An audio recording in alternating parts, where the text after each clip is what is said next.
Selamat pagi, pertama-tama perkenalkan nama saya Keisha Stefania Terina Paenden.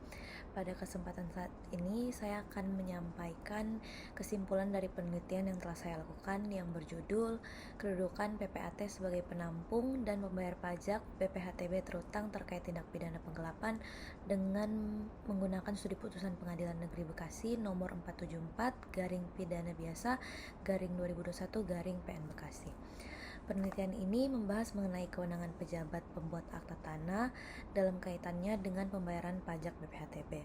Secara normatif, PPAT itu tidak memiliki kewenangan untuk menerima, menyimpan maupun menampung dan membayarkan pajak BPHTB milik para wajib pajak. Namun dalam praktiknya hal ini memang sering dilakukan sebagai bentuk pelayanan kepada klien. Namun hal ini menimbulkan celah yang berpotensi disalahgunakan sebagaimana terlihat dalam kasus putusan yang saya teliti ini, di mana terjadi penggelapan dana BPHTB oleh PPAT yang kemudian merugikan negara dan juga masyarakat.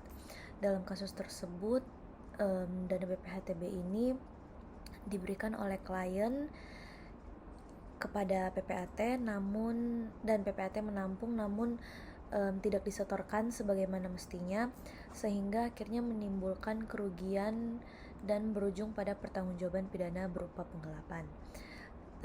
Dari sisi hukum, tindakan ini hanya menimbulkan pertanggungjawaban pidana berupa penggelapan, tetapi juga dari sisi hukum, tindakan ini tidak hanya menimbulkan pertanggungjawaban dari sisi pidana, tetapi juga berdampak pada aspek perdata dan administratif.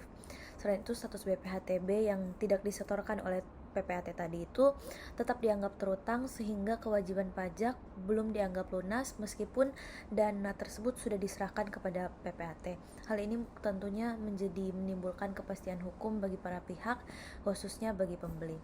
Kemudian berdasarkan hal tersebut menjadi dapat disimpulkan bahwasanya diperlukan kejelasan terkait batasan kewenangan PPAT serta penguatan pengawasan terhadap pelaksanaan tugasnya.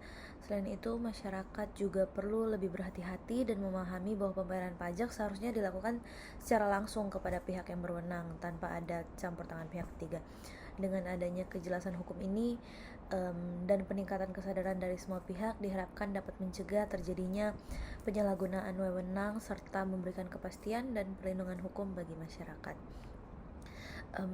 Terakhir mungkin mau menyarankan kembali kepada masyarakat sebagai konsumen, disarankan untuk lebih berhati-hati dalam melakukan transaksi khususnya yang berkaitan dengan penitipan, penampungan atau pengelolaan dana BPHTB serta tetap berpegang pada prinsip transaksi yang transparan atau terang.